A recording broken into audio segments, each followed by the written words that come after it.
Support for this podcast comes from the Central Valley Journalism Collaborative, connecting communities with the resources, infrastructure, and networks to ensure a vibrant local free press. From KVPR in Fresno, this is Central Valley Daily. It's Thursday, February 5th.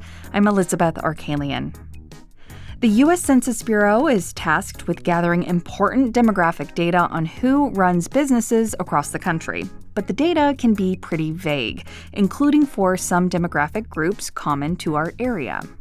And when we looked very specifically for Laotian, Cambodian, Hmong, we saw there was just a dash. A Fresno-based organization is trying to change that by gathering more data on businesses run by members of the Southeast Asian community. We'll learn more in just a few minutes, but first, these headlines. The U.S. Supreme Court has ruled that California can use new maps approved by voters in last November's special election. The new maps are largely considered favorable to Democrats in this year's midterm elections. The country's highest court rejected a last-ditch plea from California Republicans to block the maps. The effort was spearheaded in part by Fresno Assemblymember David Tongipa. No Supreme Court justices dissented from the brief ruling. The justices had previously allowed a Republican-friendly map to be used in Texas. The city of Porterville is mourning the loss of 3 people who died in a house fire early on Wednesday.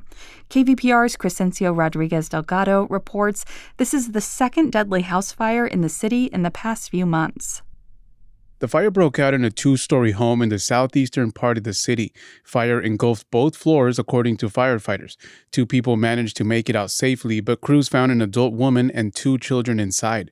Their identities have not been revealed, and fire investigators say they are still looking into what caused the fire. In December, a family of 5 was also killed in a fire. Their RV in a different part of the city caught fire while they slept. The victims in that fire were a father and his 4 children. For KVPR News, I'm Crescencio Rodriguez Delgado. A naturalization ceremony in Fresno to swear in new U.S. citizens was abruptly canceled a few weeks ago. As KVPR's Carrie Klein reports, many waiting for citizenship were thrown into confusion. The naturalization ceremony is the final step before becoming a U.S. citizen. And the cancellation notice came from the federal government less than a day before the ceremony scheduled for late last month. Gregorio Matias is with CBDIO, a nonprofit that serves indigenous Mexicans in the San Joaquin Valley. He knows of around 10 people affected, but there were likely more. Usually the events are big. I would say more than 60 people around that. U.S. Citizenship and Immigration Services told KVPR the ceremony was canceled due to staffing constraints, and it's been rescheduled for later this month.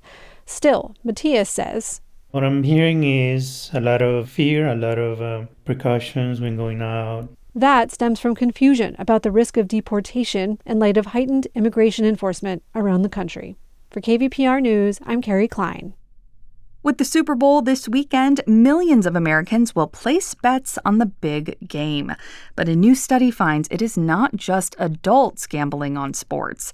Research from Common Sense Media shows more than a third of 11 to 17-year-old boys have gambled in the past year, and nearly 6 in 10 see gambling ads while watching live or streaming sports.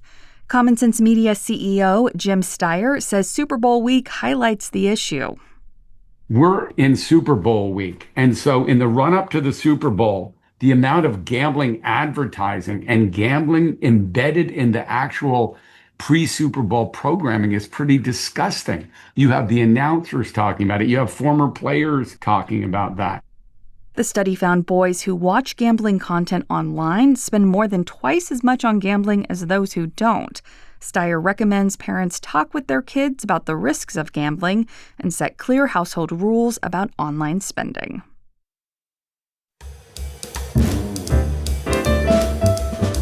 If you start your day with Central Valley Daily and are looking for a companion program in the afternoon, there's All Things Considered. Hi, I'm Sarith Hawk. Each weekday afternoon, I'm on KVPR's broadcast, bringing you the day's local and national news. Join me for All Things Considered, weekdays from 3:30 to 6 on KVPR. You can also stream us online at kvpr.org, through your smart speaker, and on the KVPR app. And now to our main story. Fresno has a rich Southeast Asian community, many of whom are business owners. And now a pilot research study aims to better understand their needs. That's because census data has been surprisingly lacking in this area. Access Plus Capital is spearheading this study, and they're a Fresno-based lending group known as a CDFI, or Community Development Financial Institution, kind of like a local bank or credit union. Basically, their goal is to help people in underserved communities who may not traditionally qualify for loans at bigger banks. The hope is that data from this study will help better serve Southeast Asian business owners and give them a seat at the table with the Fresno business community.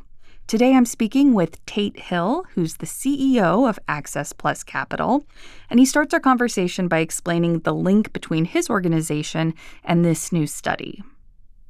So Access Plus Capital started as a program that focused primarily to service and support refugee Southeast Asian farmers that were moving into the greater Fresno area some almost 30 years ago. And our genesis as an organization was serving Southeast Asian businesses. And in more recent years, we've recognized and seen that there is a gap in the available data to really hone in on the needs of targeted communities, and particularly Southeast Asian businesses. If you look just broadly around Asian businesses, including Japanese, Chinese, so forth, the numbers bode to economic success, availability and growth of businesses, higher incomes. But when you start to segregate that data, you see that Southeast Asian communities are not always faring as well. And so what we found in many cases, there was not business-related data to the Southeast Asian community very specifically, and therefore they have not always been targeted in business service programs and outreach and programs that are served to address that gap and under service and undercapitalized or underinvested communities. And so we said, let's develop that information. I want to talk about specifically what that's going to look like as you gather that info, but I'm wondering if you can first speak to why this information's not already being gathered by the U.S. Census Bureau. They're the organization that every 10 years sends surveys to residents to gather demographic data. So, more about the gap you're trying to fill. Yeah, and those were the places that we went first to try to find the information. The census does a survey of business owners on every couple of years. And when we looked very specifically for Laotian, Cambodian, Hmong, we saw there was just a dash, which meant that there wasn't sufficient data for them to make national or even regional data calculations. And so what we've heard from community in many cases, they have not always participated in those kinds of surveys. Just, comfort about sharing their information, how their information is requested. And so our approach is taking a very comprehensive community engagement model to help us gather the information that we're looking for. I want to drill down into the makeup of the Southeast Asian community here in the county a little bit, because I understand that the city of Fresno has the second largest population of Hmong residents in the country. Correct. What other nationalities are represented here that you're hoping to capture in this study? Yeah, so we're hoping to have a representative count of individuals, including Hmong, Laotian, Cambodian, Vietnamese, Filipino, Mayan or Khmer, and some other populations. And so we're really trying to make sure we have a good representation of all Southeast Asian ethnicities in the region, but understanding that Hmong is the largest, but also we have a very large Filipino population too. And we wanted to make sure comprehensively, how do we service Southeast Asian businesses, understand their needs as a business owner, the capital gaps that they have. And we know that there's a lot of connectivity between these Southeast Asian countries and the populations here in this region. And so we said, let's look at it comprehensively versus just one particular group. And the region that the study will be conducted in, remind me exactly where that is. Yeah, so we're going to start with Fresno. Okay. We know we have a good concentration of Southeast Asian communities, and we also have a number of partners that can help us here in Fresno County be able to reach and engage the community.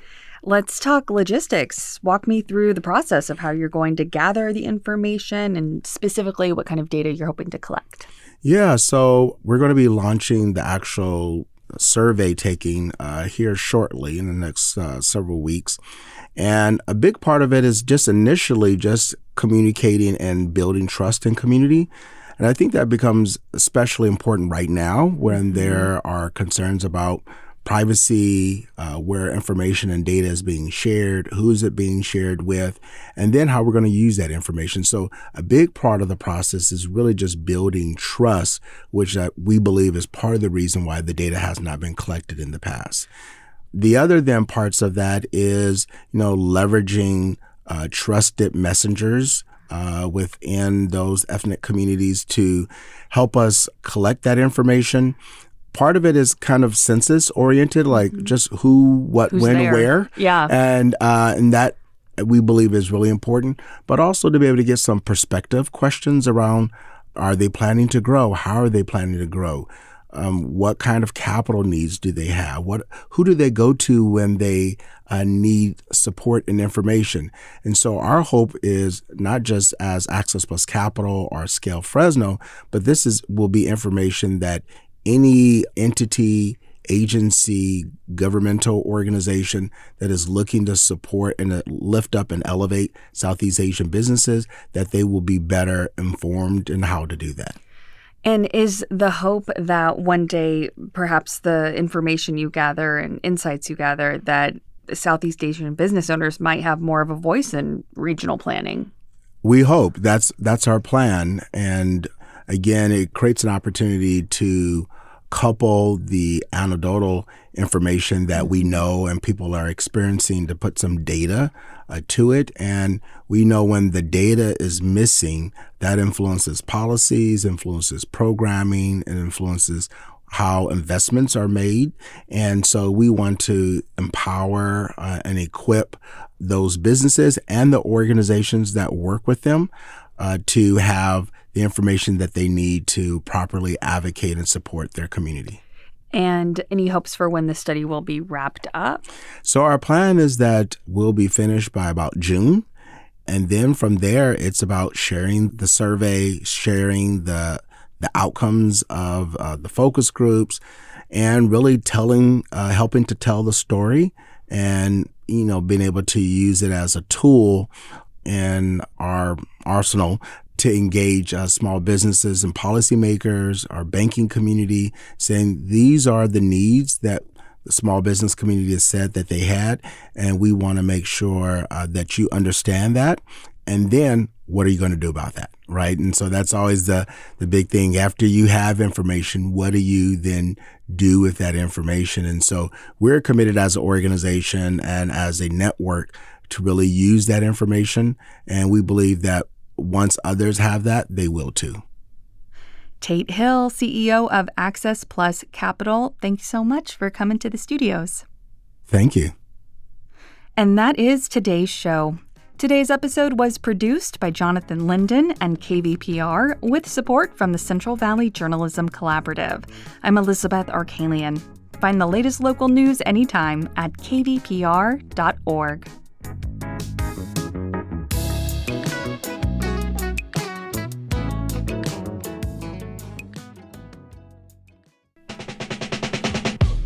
This is Tanya Mosley, co-host of Fresh Air. You'll see your favorite actors, directors, and comedians on late-night TV shows or YouTube. But what you get with Fresh Air is a deep dive. Spend some quality time with people like Billie Eilish, Questlove, Ariana Grande, Stephen Colbert, and so many more.